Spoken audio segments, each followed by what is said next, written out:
अस्सलाम वालेकुम दोस्तों, कैसे हो। मुझे उम्मीद है कि आप सभी सही हो गए। न्यू अपडेट के साथ मैं आपके सामने फिर हाजिर हो चुकी हैं। अगर आप कुवैत में रहते हैं, कुवैत की खबरों से हमेशा के लिए अपडेट रहना चाहते हैं, वीडियो को देखते रहें। काफ़ी ज़्यादा इंपॉर्टेंट जानकारी आपको मिलने वाली है और आप लोगों को बताने वाले हैं। अब जो है लोगों पे और भी ज़्यादा जुर्माना वगैरह लगेगा। कौन कौन से लोगों को पूरी जानकारी आपको मिलने वाली है। बिना देरी के वीडियो शुरू करते हैं। चैनल को पहली बार देख रहे हैं, सब्सक्राइब करें। सबसे पहले हम बात कर लेते हैं यहाँ पे जो ट्रैफिक डिपार्टमेंट की तरफ से एक बड़ी अपडेट दी जा रही है और भी जो है बड़ी खबरें आ रही हैं। सबसे पहले हम बात कर लेते हैं यहाँ पे उन लोगों के हवाले से जो लोग कहीं पर भी घूमने फिरने के लिए जाते हैं, तो उन लोगों के लिए एक बड़ी खबर है कि अगर आप कहीं पर भी जाते हैं आते हैं तो अपना कार्ड अपने साथ में रखें। अगर कार्ड अपने साथ में नहीं रखेंगे तो ध्यान रखिएगा, आपको पकड़ लिया जाएगा, क्योंकि अभी काफ़ी ज़्यादा चेकिंग वगैरह इस चीज़ को लेकर हो रही है।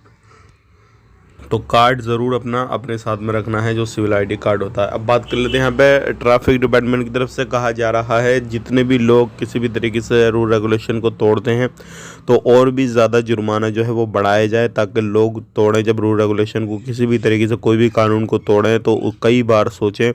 और जब जुर्माना ज़्यादा हो जाएगा तो लोग जो है कम तोड़ेंगे और उसके हिसाब से जो है रूल रेगुलेशन की पाबंदी वगैरह भी करेंगे। तो इस हिसाब से और भी ज़्यादा आने वाले वक्त में बढ़ सकता है। जो ट्रैफिक डिपार्टमेंट की तरफ से जुर्माना है वो और भी ज़्यादा हो सकता है। अब बात कर लेते हैं यहाँ पे अगली खबर की तरफ। जो अगली खबर आ रही है, कुछ लोगों को पकड़ा गया है जो कि नकली सिविल आईडी कार्ड बना कर दिया करते थे।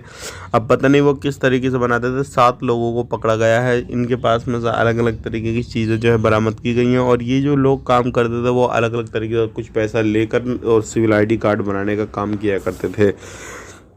तो अगर आप भी इस तरीके से कहीं ऐसे लोगों के झांसे में पड़ते हैं तो बिल्कुल उनसे बच के रहें। इस तरीके के लोगों के झांसे में बिल्कुल ना पड़ें। एक बड़ी खबर आ रही है निकल कर, कुवैत से लगभग 1,71,000 से ज़्यादा लोगों ने कुवैत को 1 साल के अंदर छोड़ा है और ज़्यादातर जो एज है इनकी बताई जा रही है, जो छोड़ने वाले हैं वो 60 साल से ऊपर वाले हैं। कहा यह जा रहा है इनके पास में कोई भी डिग्री वगैरह किसी भी तरीके की नहीं थी, फिर इन्हें मजबूरन कुवैत को छोड़ना पड़ा और इनकी जो सैलरी थी वो कम लग रही थी। तो ये थी आज की कुछ इंपॉर्टेंट जानकारी जो कि मैंने आपसे शेयर कर दी। वीडियो अच्छा लगा लाइक करें, शेयर करना, अपना ख्याल रखें, अपनी फैमिली और टेक केयर, बाय बाय।